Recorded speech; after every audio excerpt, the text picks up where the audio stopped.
guys! Today we are going to read Chapter 8 of the Sisters Grimm Unusual Suspects. I'm just going to read half of it in this video, and the next video we'll read the other half. Chapter 8. Elvis sniffed the air. Granny had said that once the big dog caught a scent, he never lost it. When he reached the edge of the trees, he stopped and barked impatiently at the family. It was obvious they were slowing him down. He sniffed wildly, rushing back and forth at the foot of the path, then barked again. "Oh, I wish I could bottle his energy," Granny Relda said, taking Sabrina's arm to help her get across the fallen tree. When they finally caught up with him, Elvis led the family into the forest. He sniffed wildly, darting off the path, only to return moments later with his nose glued to the ground. Sabrina heard a branch snap in the distance, and the dog's keen ears perked up.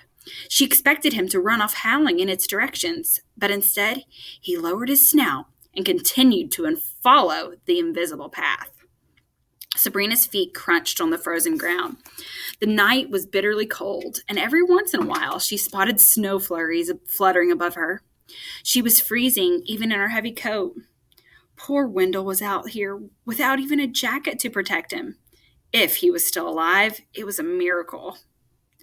They walked for hours, calling out the boy's name and getting no response. Daphne said her toes were numb, and even Puck complained that they were wasting their time. "The rabbits have turned on him," Puck insisted. "They're feasting on his chubby body as we speak." "I promised Mr. Hanlon we would find his son," Granny said. "We're not going home until we do." Luckily, they didn't have to look much longer.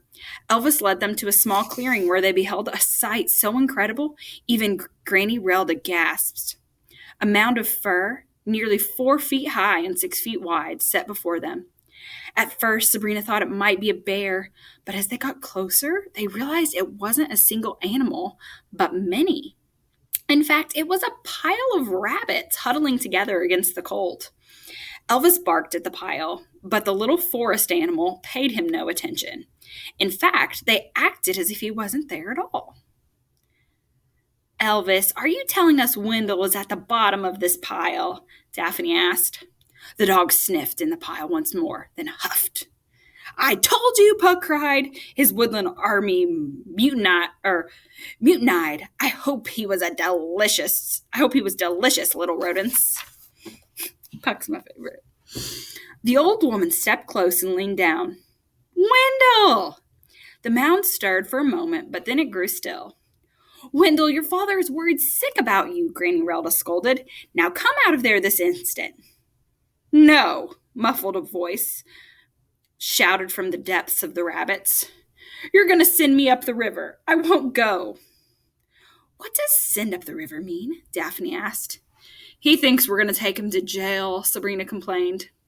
"No one is sending you anywhere, Wendell," Granny said. "All we want to do is take you home." The mound stirred. A brief note from the boy's harmonica was heard, and suddenly the rabbits rushed off in different directions, leaving the boy alone and lying on the ground. He looked perfectly fine to Sabrina. The rabbits had acted as a blanket, protecting him from the elements. "Run, you dirty carrot munchers," Puck shouted from them. "But know that your kind is made an enemy of the trickster king." Granny stepped forward and helped Wendell to his feet, then wrapped him in the coat she had taken from his locker. "Would you like to explain what's going on, Wendell?" Granny asked. "I didn't kill the janitor," he insisted. "No one is saying that you did." "Though sending bunnies to eat us was not cool. I'm a 7-year-old girl," Daphne said. "Do you know how important bunnies are to me?" "I didn't know if I could trust you. There are shady things going on at the school. I'm trying to stop it," the boy pleaded. "I couldn't risk getting caught. It would have ruined my investigation." He shoved his hand into his coat pocket and pulled out a business card. He handed it to Granny Relda. The old woman read it, looked impressed, and nodded. "So you're a detective?" Granny Relda said with a smile. Sabrina took the card and read it closely. It said, "Wendell Emery Hamlin, Private Eye." At the bottom of the card was a magnifying glass with a huge eye inside it. Daphne snatched the card and studied it. "I want a business card too." Wendell, we're all detectives as well, Granny said. I suggest we share notes. You can tell us everything you know on the way back to school. Your father's a nervous wreck. He's waiting for us in his office. The group trudged back through the forest, and Wendell told them all he had learned. I was leaving the school yesterday when I looked back and saw something happening in Mr. Grumpner's room, he said, stopping to blow his nose onto his handkerchief. Sorry, I've got really bad allergies. How come you remember Mr. Grumpner? Sabrina asked. The rest of our class doesn't. My dad has a protection spell in our house. Whenever they dust the town, we aren't affected. Anyways, like I said, something crazy was happening in Mr. Grumpner's room. I peered through the window and I saw him fall backward over some desks. At first, I thought he was sick, but then I saw the monster. A giant spider? Granny asked. Sort of, he said. It had human body parts too. It grabbed Grumpner and started covering him in its sticky web. I knew I had to do something. A private eye can't just let someone get roughed up. It's part of our code. But I'm not so great with the fistcuffs, you know. Fistcuffs? Daphne asked. Fighting, Sabrina explained. That's when I remembered something from science class about spiders. Birds are their natural predators. What's a predator? Daphne asked. It's like a hunter, Sabrina replied. So I did something I'd never done before. I got out a harmonica, I bought, and I blew into it as hard as I could, the boy continued. I didn't even know it would work. Dad told me to never do it on account of his past. Please don't tell him I bought a harmonica. He'll get real mad. Granny took his hand. Don't worry, Wendell. He relaxed and continued. I had no idea if I had the same ability as he does, but I had to try. So I just thought of birds, and before I knew it, the sky was full of them. They crashed through the window and landed at my feet. They were looking at me like I was their leader or something. They were waiting for instructions. So I pointed at our teacher and said, Save Mr. Grumpner. So anyways, the bird attacked the monster. Unfortunately, it was too late. That explains the feathers, Daphne said. And what about the janitor? Sabrina asked, still not sure she believed the strange boy's story. Miss Spangler gave me a detention for refusing to play dodgeball, Wendell said. When I walked in, there was this ugly, hairy thing fighting with Miss Hart and Miss White. At first, I thought it was a bear, but it moved way too fast and had these weird yellow eyes. Mrs. Hart was pretty useless against it. She hid behind a desk and screamed while Miss White fought the thing. You should have seen her. For a girl, she's got quite a right hook. Dame, Granny asked. Wendell blushed. Sorry, I mean for a teacher, she's pretty tough. I got my harmonica out, wondering if I could control the monster like I had the birds. At first, it worked. But then it ran to the window, opened it, and leaped outside. When you guys found us, I wasn't running away. I was trying to catch it. You're quite brave, Wendell, Granny Relda said. Being a private eye isn't for the faint of heart, Mrs. Grimm, he declared, wiping his nose on his handkerchief. You have to have nerves of steel. All right, I've shared what I know. Now, what do you three got to add to this caper? We had a run-in with an unusual creature, too, the old woman said. A frog monster attacked us the other night. They have to be working together. It's too much of a coincidence. And why are they always at school? Sabrina asked. I know I don't have any evidence to back this up, but I don't think these creatures are monsters. I think they may be ever-afters, or rather, the children of ever-afters, just like you. An excellent deduction, said Granny Relda, and I suppose you've seen the dusty footprints all over school. The boy bit his lower lip. Yes, I have. And well, I wasn't going to say this because I don't want you to put you in any danger, but the dust isn't the result of a bad custodial work. It's coming from the tunnels. Tunnels? Sabrina and Daphne cried. Yes, I stumbled upon them the other day. Someone is digging underneath the school. The tunnels start in the boiler room and go on for miles. Could everything be connected? The tunnels, the giant spider, the hairy thing? Daphne asked. Perhaps we should team up, Granny Relda said. Combining our efforts might solve the case sooner. Sorry, lady. I work alone, Wendell said as they reached the front door of the school. Sabrina rolled her eyes. Someone's been watching too many detective movies, all right, she thought. I understand, Granny said, trying her best to sound disappointed. The moment they stepped into the school, Principal Hamlin came running in their direction. He swooped Wendell up in his arms and hugged him. Do you know how worried I've been? His father said, half lecturing and half laughing. I'm sorry, Dad, said the boy, but there's a caper afoot, and I'm in the thick of it. More detective nonsense, Wendell. I told you to give it a break. Justice never takes a break, Dad, the boy said. Thank you, Relda, Mr. Hamlin said, reaching over and kissing the old woman on the cheek. Thank you all. Daphne tugged on her pants and stepped forward, mimicking the sheriff once again. Just doing my job, citizen, she said. The principal let the boy go and reached his hand out to him. Hand it over. Wendell frowned. But I need it, he argued. It helps me with my detective work. You're about to retire, his father said sternly. Come on, give it to me. Wendell frowned, then reached into his pocket and pulled his shiny harmonica. He reluctantly placed it in his father's hand and grimaced when Hamlin stuffed it into his suit pocket. I need to get him home, the principal said. Mr. Hamlin, I have a question, Sabrina said. Are there any more children here at school like Wendell? What do you mean? He asked. You know, the children of ever afters. Hamlin took off his hat and scratched his head. He's the only one I know about. Any other ever afters on the staff? Granny eyed Sabrina nervously. She was sure the old woman thought she'd say something mean about the ever after community, but Granny didn't interrupt. Only Miss White, myself, and of course Mrs. Hart, he said. About 10 years ago, Miss Muffet, the Beast, and the Frog Prince were teachers here. But they went in on a lottery ticket together and won millions of dollars. The next day, they all quit. I can't say I blame them, but it was a shame. Good teachers are hard to find. Of course, Granny Relda said. She looked at Sabrina, and the girl saw a sparkle in her eye, the kind her grandmother got when she found an important clue. We'll have to be going now. Thanks again, Relda. I owe your family a debt. I have no idea how to repay, he said. We accept cash, Puck said. Hamlin wrapped his arm around his son, and the two walked down the hall. We should check the tunnels now while there's no one here, Daphne suggested, walking over to the boiler room and trying the knob. It's locked. That's probably for the best, Liebling. If people are being killed to protect what's in them, I suggest we take the hint for now, Granny Relda replied. In the meantime, I need to find a phone.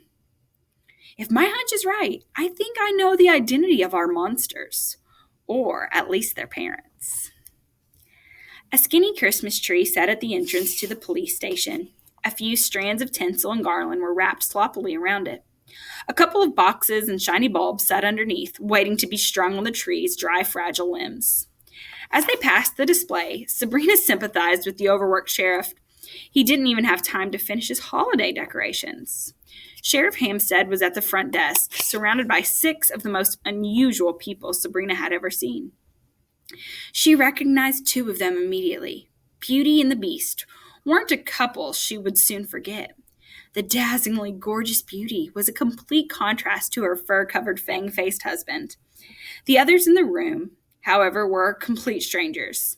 She saw a pretty blonde woman in a tiara and a sainty blue gown standing next to a top-heavy strong man with enormous green eyes and an odd skin disorder.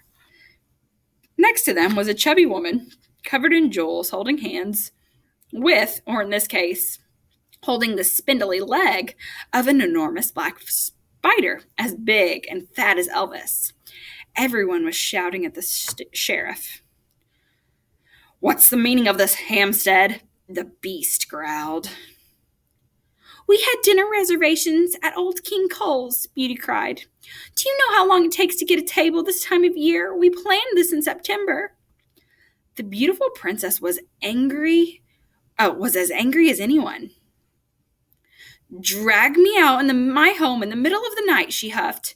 Do you realize my husband is a frog prince? We're royalty. It's beyond rude, the prince complained.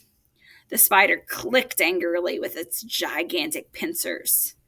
Settle down, everyone, the sheriff shouted as he stood and adjusted his pants. Relda Grimm will explain everything. The announcement caused everyone to shout even louder. Since when does Relda Grimm run the police force? The lady with the spider demanded. Her 8-legged friend hissed in protest. The mayor asked my family to help with the investigation of the 2 murderers at Ferryport Landing Elementary, Granny replied. The woman with the spider stamped her foot. What's that got to do with us? She said. Miss Muffet, it has everything to do with you, the old woman replied, and your husband and your child. In fact, it has to do with all of your children. The crowd gasped. None of us have children, the beast declared. That's what I thought, Granny Relda said, until my granddaughter asked a question that I should have asked myself. Who else worked at Ferryport Landing Elementary? I had nearly forgotten that you, the Frog Prince, and little Miss Muffet were all teachers there before you won the lottery. Sabrina beamed with pride. Granny might have disapproved of Sabrina's suspicions about the Ever-Afters, but it was those same suspicions that were helping solve the mystery. So we worked at the school. What does that have to do with the murderers? The Frog Prince croaked. Your former occupations aren't what's particular. It's your retirement that's interesting. You see, none of you ever won the lottery, Hampstead replied. Everyone gasped, even Puck. I called the State Lottery Commission, the sheriff said. They have records of every lottery winner in this last 15 years. None of you are on their lists. So where did you get the money? The couples eyed one another for a long time before the Frog Princess broke down in tears. We nearly broke when we found out I was pregnant, she sobbed. All of our money was gone. We were worried we'd lose our house. If you go broke in Ferryport Landing, you stay that way. There's no one to bail you out. You can't move to another town. We would have been beggars on the street. Beauty broke down as well. We were in the same place, the same predicament, barely making ends meet. On Beat's teacher salary, it was no way to raise a child. He told us he could help. One night, he brought over a spinning wheel and started spinning gold. I heard stories, but I'd never seen it happen. It was a miracle. By morning, we had enough to last a dozen lifetimes. We sold it to precious metals merchant from New York City. We were rich overnight. Who spun the gold? Sabrina asked. Rumpelstiltskin, the Frog Princess cried. The Frog Prince took her hand and begged her to be silent, but the tears and the truth were already pouring out of her. We had to come up with an explanation for the money, so we invented the lottery story. What did he want in return? Hampstead demanded. He manipulated us, Miss Muffet cried. I don't expect you to understand, but it was like we weren't in control of our emotions. When we gave him the babies, we felt so desperate, so full of despair. Handing them over felt like the right thing for our children. You sold them? Sabrina said. She had never heard a more horrible story in her life. How could you sell your children? It was like he crawled into our brains, the beast said. Afterward, the regret nearly killed us all. But at the time, it seemed sensible. Sabrina was so angry she couldn't hold it back. You filthy ever-afters are nothing but animals. You would hand over your own children over to a monster so you could cover yourselves in jewels and furs. Miss Muffet looked down at her sparkling necklace and started to cry. It ripped from her neck, and she threw it into a nearby trash can. Sabrina, Granny said, that's enough. I agree, Daphne said. Take a chill pill. Sabrina ignored them. No wonder Wilhelm trapped you all in this town. You belong in a cage. Sabrina Grimm, you will hold your tongue this instant, Granny Relda ordered. Sabrina was stunned. The old woman had never raised her voice to her. The girl's face was hot with embarrassment. You got yelled at, Puck taunted. Puck, that goes for you as well. We've never stopped looking for them, the Frog Prince said. I'd give every penny of our fortune to get my daughter back. I believe they're closer than you think, Granny Relda said. If we showed you photos of all the children at the elementary school, do you think you could pick out which ones might be yours in their human disguise? No, I don't think so. Sorry, I lost my place. Beauty said, trying to control her sobbing. We haven't even seen them since they were a day old. We didn't even get to name them. Do you really think you found them? Granny Relda nodded grimly. I do, but it's not entirely good news. Let me explain. Witnesses say there have been attacks by two so-called monsters on school grounds. One involved a giant spider, the second was a big furry creature, and the third, which my family and I encountered ourselves, was a half-girl, half-frog creature. Wait, you think our children are involved in the murders? Beauty said. Granny nodded. But if what you've told us about the day you gave them to Rumpelstiltskin is true, it's very likely they are being manipulated to commit these crimes. That's horrible. We have to get them away from him, Miss Muffet cried. We will do our best to make that happen, Granny Relda said. You would do that for us? The Beast asked. Of course, Daphne said proudly. We're Grimms, and this is what we do. Sabrina couldn't believe what she was hearing. These people were horrible. They sold their kids for money, and now Granny wanted to help them get back? They shouldn't be allowed within 100 miles of a child. Do you need anything from me? Hampstead asked the family. Actually, can I have that police hat? Daphne asked the sheriff. Hampstead smiled and nodded at the girl. You're so punk rock, she cried. All right, guys, we are going to stop there for today, and we will finish up the second part of Chapter 8 tomorrow. All right, have a great day.